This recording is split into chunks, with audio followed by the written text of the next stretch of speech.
আমার থেকে better option পেয়ে তুমি আমাকেই ভুলে গেলে, অথচ তোমার সাথে ছিল আমার 4টি বছরের রঙিন মুহূর্ত। আমাদের সম্পর্কটা ছিল 4 বছরের। স্কুল থেকেই আমাদের পরিচয়। আমরা যখন এসএসসি পরীক্ষা দিব তখন আমাদের বিভিন্ন টপিক নিয়ে কথা বলা শুরু হয়ে যায়। এরপর পরীক্ষা শেষ হয়, অ্যাসাইনমেন্ট, হ্যান ত্যান অনেক কিছু নিয়ে আমাদের কথাবার্তা শুরু হয়। একটা পর্যায়ে গিয়ে কথা বলার লিমিটটা অনেক বেড়ে যায়। আমরা সকালে ঘুম থেকে উঠে কথা বলি, দুপুরে ভাত খাওয়ার সময় ভিডিও কলে রেখে ভাত খাই আর কথা বলি, বিকালে বাইক চালানোর সময় কানে হেডফোন দিয়ে ওর সাথে আমি কথা বলতাম আর বাইক চালাতাম। রাতে ঘুমানোর আগ পর্যন্ত ওর সাথে আমার কথা হইতো। এমন এমন রাত গেছে যে ও আমার ভিডিও কলে, আমি ওর ভিডিও কলে। ঘুম থেকে উঠে দুইজন দুইজনের মুখ দেখছি। শুরুতে এটা ফ্রেন্ডশিপ থাকলেও আস্তে আস্তে আমরা বুঝতে পারি যে দুইজন দুইজনকে ছাড়া অচল। কেননা দিনভর কথা বলা মানুষটার সাথে যখন আমরা কথা বলা অফ করে দেই তখন তো একটু হলেও মনে কষ্ট লাগবে। তো একটা পর্যায়ে গিয়ে আমরা রিলেশনে চলে যাই। শুরুতে সবকিছু ঠিকঠাক ছিল, কিন্তু হঠাৎ করে ও গোপালগঞ্জে শিফট হয়ে যায়।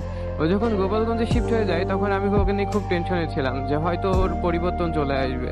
আর আমি যেটা মনে মনে ধারণা করছিলাম সেটাই হলো। ও গোপালগঞ্জে গিয়ে অনেক পরিবর্তন হয়ে যায়। আমি স্মোক করতাম, যেটা ওর টোটালি পছন্দ ছিল না। ও এটা নিয়ে ওর সাথে আমার অনেক ঝগড়াঝাটি হতো। একটা পর্যায়ে গিয়ে আমাকে বলে যে সোহান, তুই যদি এই স্মোক করা বাদ না দিস, সিগারেট খাওয়া যদি বাদ না দিস, আমি কিন্তু অনেক খারাপ কিছু করে ফেলবো। ও আমাকে বলছিল যে তুই যদি স্মোক করা বাদ না দিস আমি কিন্তু ঘুমের ওষুধ খাবো, আরো অনেক কিছু করব। প্রথমে আমি বিষয়টা মজা নিলেও পরবর্তীতে আমি দেখতে পাই যে না, ও আসলেই ঘুমের ওষুধ খায়। ও একসাথে 4টা ঘুমের ওষুধ খেয়ে ফেলে, যে কারণে ও অনেক পাগলামি করা শুরু করে। যে পাগলামিটা ওর আম্মু বরদাস্ত করতে পারতো না। ওর আম্মু জানতো যে ও আমার সাথে কথা বলতো। ঘুমের ওষুধ খাওয়ার পর ওর আম্মু আমাকে কল দেয়, সোহান মম্মি কি শুরু করছে, তুমি কি ওকে বোঝাবা? ওইগুলা কি শুরু করছে, আমি এগুলো আর মেনে নিতে পারতেছি না। বাবা তুমি আমাকে সত্যি করে বলো তো, তোমাদের ভিতর কি আছে? একটা ছেলে আর একটা মেয়ে কখনোই বন্ধু হতে পারে না, ওদের ভিতরে কিছু না কিছু একটা আছে। তুমি আমাকে সত্যি করে বলো কি হয়েছে। আমি বলছি আন্টি কি হয়েছে, আমি তো কিছুই জানি না, আপনি আমাকে বলেন। আন্টি আমাকে বলে যে ও অনেক পাগলামি করতেছে, আমি এই পাগলামিটা আর সহ্য করতে পারতেছি না। তুমি সত্যি করে বলো বাবা, তুমি কি ওকে ভালোবাসো, বা তোমাদের ভিতরে কি কোনো সম্পর্ক আছে? তোমাদের ভিতরে যদি কিছু থেকে থাকে আমাকে বলো, আমি সেইভাবে সিদ্ধান্ত নেব। আন্টি হঠাৎ করে এই প্রশ্নগুলো করাতে আমি অনেক বিব্রত হয়ে যাই। আমি কি বলবো আমি বুঝতে পারি না। আমি তখন ইন্টার ফার্স্ট ইয়ারে পড়ি, কি বলার সাধ্য আছে আমার? আমি তখন আন্টিকে বলি, হ্যাঁ আন্টি অবশ্যই আমি ওকে ভালোবাসি, আমি ওকে বন্ধুত্ব নজরে অনেক ভালোবাসি, কিন্তু আপনি যেভাবে ভাবতেছেন বিষয়টা এরকমটা না। আমি একটা কিছু চিন্তা করছিলাম যে আমি যদি এখন বলি যে আমাদের ভিতর কোনো রিলেশন আছে বা সম্পর্ক আছে, তাহলে হয়তো মমির অনেক সমস্যা হতে পারে। সবকিছু চিন্তা ভাবনা করে আমি আন্টিকে না বলে দেই। এরপর থেকে আন্টি আমাকে একটাই কথা বলে, বাবা অনেক কষ্ট করে আমি ওদের মানুষ করছি, তোমার আঙ্কেল দেশে থাকে না, দেশের বাইরে থাকে। আমি অনেক কষ্ট করে গোপালগঞ্জে বাড়ি করছি, ওদের পড়াশোনা করাইছি, ওদের এত বড় করছি। এখন যদি ওরা এই ঝামেলা করে বাবা, এটা আমি মেনে নিতে পারবো না। ওদের নিয়ে আমার অনেক স্বপ্ন আছে, আমার মেয়েকে ভালো একটা ফ্যামিলি ছেলের সাথে বিয়ে দিব, ভালো একটা ছেলের হাতে তুলে দিব, যাতে ও সুখী হইতে পারে। বাবা তোমার কাছে আমার একটাই রিকোয়েস্ট, তুমি ওর জীবনে আর থেকো না, ওর থেকে দূরে চলে যাও, ওর থেকে কন্ট্যাক্ট অফ করে দাও। 1-2 মাস পর ও এমনিই ঠিক হয়ে যাবে। অগত্যা আন্টির এই কথাগুলো শোনার পর আমি বুঝতে পারি আন্টি আমাকে কি বলতে যাচ্ছে। আমি মম্মিকে ফোন দিই রাতে রাতে ফোন দিয়ে ওকে আমি বলি যে মম্মি, আমি আর তোর সাথে কন্ট্যাক্ট রাখবো না, তুই ভালো থাক তোর ফ্যামিলিকে নিয়ে, আমি আর জীবনে প্রেম করব না। ভাবিস না যে আমি তোর থেকে বেটার কাউকে পেয়ে তোকে ছেড়ে যাচ্ছি। আমি তোকে ছাড়তেছি একটা কারণেই, তোর ভালোর জন্য। তুই আমার থেকে ভালো কিছু ডিজার্ভ করিস। এই বলে ওর সাথে আমি কন্ট্যাক্ট অফ করে দিই। কিন্তু কন্ট্যাক্ট অফ করে আমি 1 মাসও থাকতে পারি না। আমি 1 মাস পর ওকে আবার জ্বালানো শুরু করি। ওর সাথে আমি আবার কথা বলা শুরু করি, ওর কাছে আমি মাপ চাই, ওর আম্মুকেও আমি পর্যন্ত ফোন দেই। আমি মানে টোটালি পাগল হয়ে গেছিলাম তখন। আমি সবকিছু ভুলে গিয়ে আমি ওকে আবার কনভিন্স করার চেষ্টা করলাম, ওকে বোঝানোর চেষ্টা করি, মম্মি আমার ভুল হয়ে গেছে, আমি তোকে ছেড়ে থাকতে পারতেছি না। আসলে তোকে ছেড়ে যে আমার থাকতে এতটা কষ্ট হবে আমি কখনো বুঝতে পারিনি।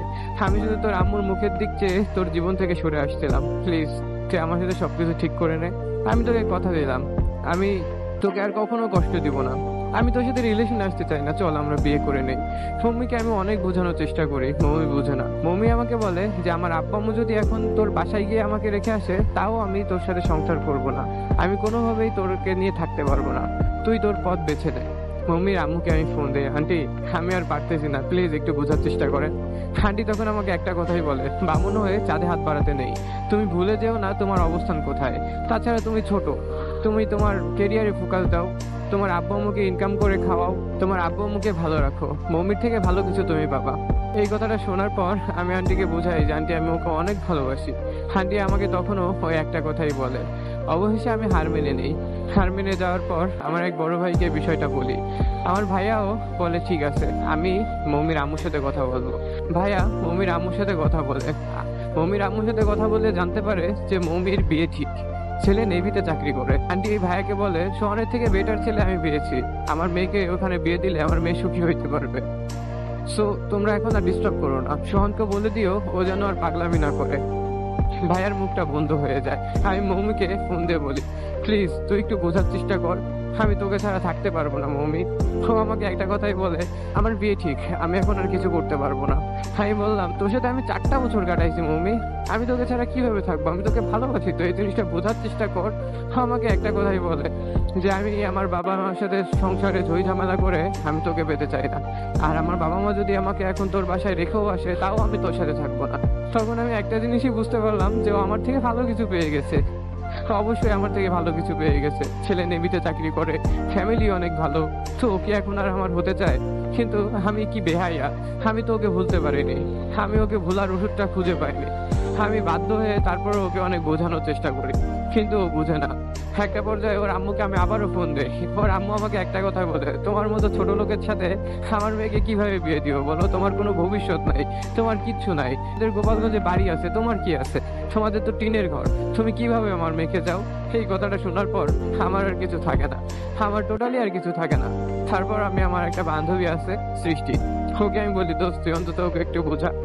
সৃষ্টি ওর সাথে কথা বলে, সৃষ্টি আমাকে একটা কথাই বলে দোস্ত ও তোর থেকে বেটার কিছু পেয়ে গেছে। ওর যার সাথে বিয়ে ঠিক হয়েছে ছেলেটা নেভিতে চাকরি করে, ছেলেটার সাথে ওর কন্টিনিউয়াসলি কথা হয়, ওদের বিয়ে ঠিক, তুই আর ওকে ডিস্টার্ব করিস না। ও যেহেতু তোর থেকে ভালো কিছু পেয়ে গেছে এখন তোর আর কোনো মূল্য নাই, তুই আর কষ্ট পাস না দোস্ত, তুই নিজেকে কন্ট্রোল কর। আমি কিভাবে কন্ট্রোল করবো ভাই, 4টা বছর একটা মানুষের সাথে সময় কাটাইছি, সামান্য একটা ভুলের জন্য আজ আমার কত কিছু সহ্য করে নিতে হচ্ছে। আমার এই যে ভবিষ্যৎ নাই, আমি এখন বাপের হোটেলে খাই, ঘুরে বেড়াই গাড়ি নিয়ে, এটাই আমি এখন কি করব।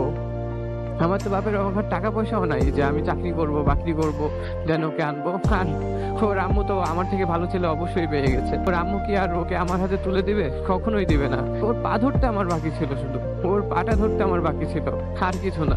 তারপরেও আমার লাইফে ফিরে আসলো না, কেননা ও আমার থেকে বেটার কিছু পেয়ে গেছে। এই কষ্টটা সহ্য করার মতো আমার ক্ষমতা নেই, তারপরেও আমার এই কষ্টটা সহ্য করে নিতে হচ্ছে। কি করব ভাই, আমার না আছে ভবিষ্যৎ, কিছুই নাই, ভুলবশত একটু ভালোবেসে ফেলছিলাম, এটাই হয়তো আমার দোষ। আমার একটা জিনিস বিশ্বাস ছিল যে মম্মি হয়তো আমাকে কখনো ছেড়ে যাবে না, কেননা আমি জানতাম ও আমাকে একটু হলেও ভালোবাসে। কিন্তু ভাই দুনিয়াটা কেমন ভাই, দুনিয়াটা সম্পূর্ণ উল্টো। আমার থেকে বেটার মানুষ পাওয়ার পর ও আমাকে ছেড়ে চলে যাবে, এটা আমার কল্পনার বাইরে ছিল। ভালোবাসতো না আমাকে, কেমন ভালোবাসতো ভাই।